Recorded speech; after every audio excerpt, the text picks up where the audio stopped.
দেখি আর কি দিয়েছে, আর কি দিয়েছে দেখি। হাত এত এত খাবার।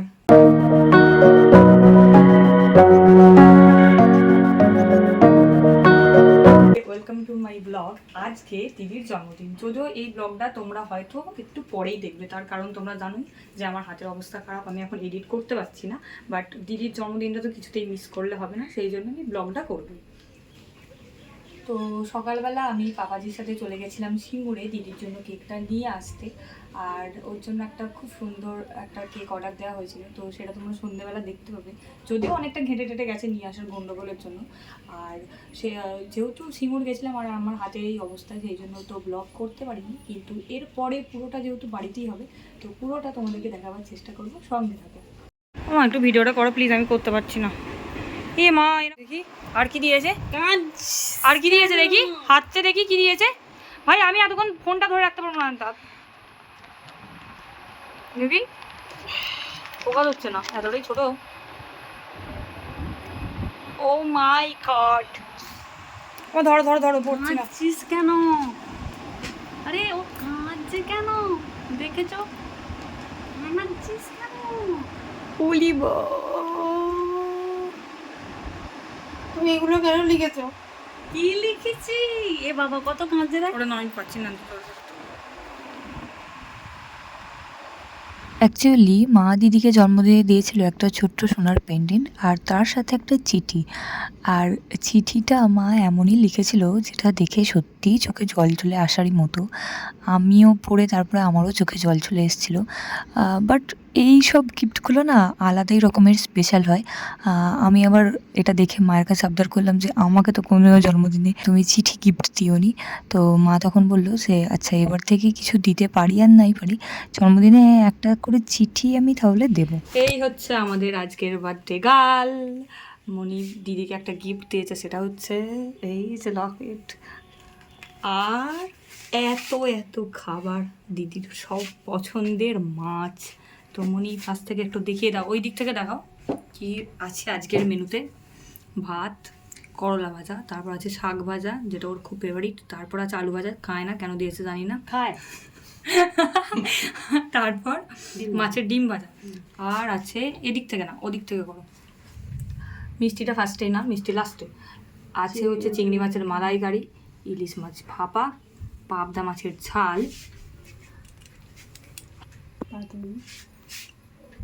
ভেটকি মাছের পাতুরি, পমফ্রেট মাছ, মুগ ডাল, পায়েস আর মিষ্টি। যদিও আজকে বৃষ্টির জন্য সকাল থেকে আমাদের কারেন্ট নেই, তো এইরকম অন্ধকারই দেখতে হবে, কিছু করার নেই। দেখো, আর এইখানে হচ্ছে পাপাজি। ও আমাকে আবার সাজিয়ে গুজিয়ে খেতে দিয়েছে, আমি এত পছন্দ করি না তো ও দিয়েছে কেন আমি বুঝতে পারছি না। এই হচ্ছে পাপাজি, আর একবার ঘুরিয়ে মনি একবার নিজেকে দেখিয়ে নাও। আমাকে দেখাতে না, না, দেখাতে পাপাজি হবে। মেয়েকে হাওয়া করছে। এই হচ্ছে আমি, আর ঘুরিয়ে একবার তারা আমি ধরে নিচ্ছি কোনো মতো একটু। এই হচ্ছে মনি সকাল থেকে খেটে খুঁটে, তাও গা থেকে এত গ্লেজ ছাড়ছে কি করে আমি বুঝতে পারছি না। দিদি খাওয়া শুরু করে দিচ্ছিস, ফটো ওঠেনি কিন্তু এখনো। এখন হচ্ছে আমার পাপাজি দিদিকে পায়েস খাই দিচ্ছে, খাও খাও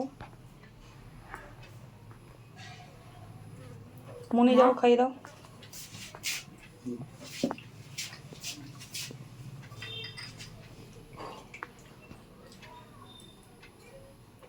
তুই খাওয়াবি না? না ঠিক আছে, খাবে। এবার খাওয়া দাওয়া শুরু করুন আপনি। তুমিও শুরু করে দাও। আমি এত মাছ খাবো না। আচ্ছা যা পারবি খা, যা পারবি খা। তুই শুরু কর। খাওয়া শুরু কর তুই। আমার কাজ বাড়াবার জন্য সবসময় রেডি থাকে বাবাজি। তো সরে যাও।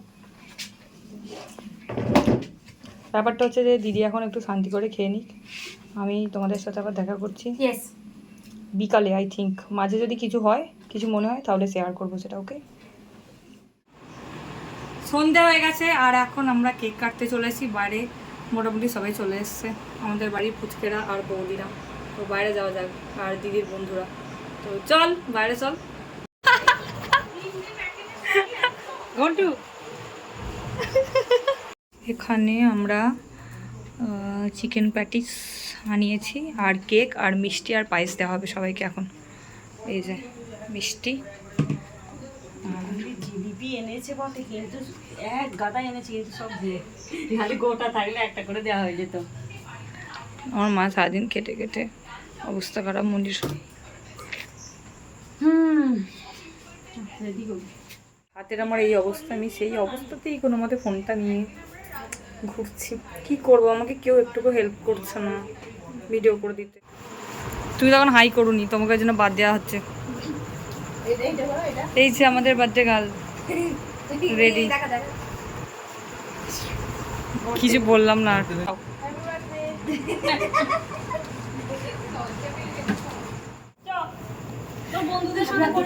আসুন। এই দিদি বলো না হ্যাপি বার্থডে বলছো তোকে। আই পোকা।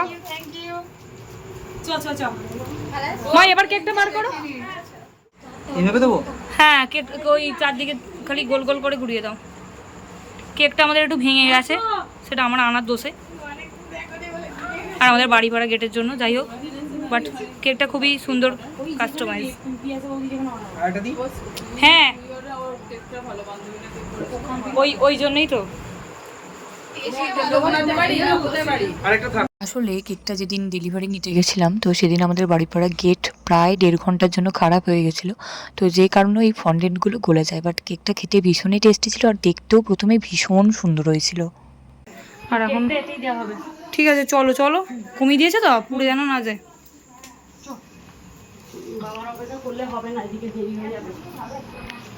এই স্প্রেটাকে ওটা করতো। সবাই এখানে জড়ো হয়ে গেছে, কিন্তু আমার বাবা যে এখন আসছে না, সেই জন্য কেকটা কাটা যাচ্ছে না। বাট ফোকাসও হচ্ছে না আমার ফোনটা, কেন আমি বুঝতে পারছি না। এই তো হয়েছে। এই যে আমার বাবাজি ঢুকছে, ব্যাস এবার কেক কাটা হবে। আসছে কেন?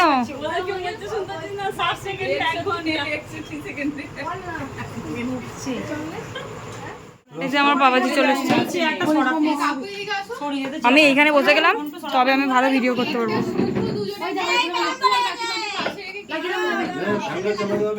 নে কাট, এই স্প্রে দে, তুই বেলুন ছাড়, স্প্রেটা দে আর গানটা কর।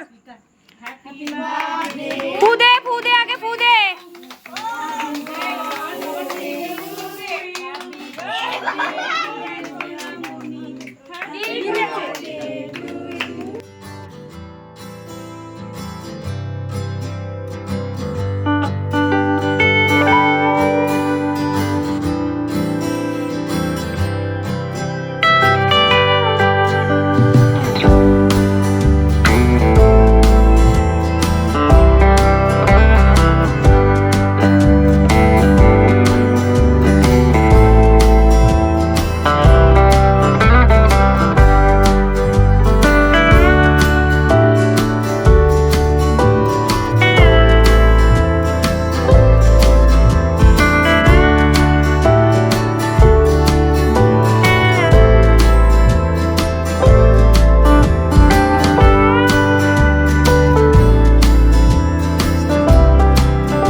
অল্প অল্প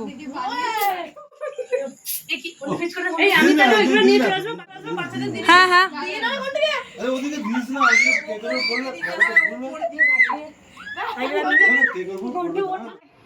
একজনকে দায়িত্ব দিয়েছি স্প্রে দেওয়ার, সে সেই জন্য একদম স্প্রেটা ভর্তি করে, আর নয় স্প্রেটা ভর্তি করে দিয়ে শোধ তুলে নিয়েছে। ঘন্টু একটু মুখটা দেখিয়ে দাও, ভালো লাগছে তোমাকে খুব। সবাই মোটামুটি কেক টেক কেটে গল্প টল্প করে মোটামুটি টুকটাক কিছু খেয়ে বাড়ি চলে গেছে। রাজ অনেক পরে এসে উপস্থিত হয়েছে। কেক খাওয়া কমপ্লিট, এখন মোগলাই খাচ্ছে। মোগলাইও খাওয়া কমপ্লিট হয়েই এসছে প্রায়। এদিকে তোমরাও, আমরা মোটামুটি এখন সবাই মিলে একটু গল্প করেছি সারা সন্ধ্যা ধরে, প্রচুর মজা করেছি। ব্লগটা আশা করি খুব ছোটো হবে, বাট ঠিক আছে, ওটাই দেখে এনজয় করবো। আমার হাতের জন্যই হয়তো ব্লগটা অতটা বড় হলো না, বাট সেদিনও ভীষণ এনজয় করেছি। দেখা হচ্ছে নেক্সট কোনো ব্লগে, বাই।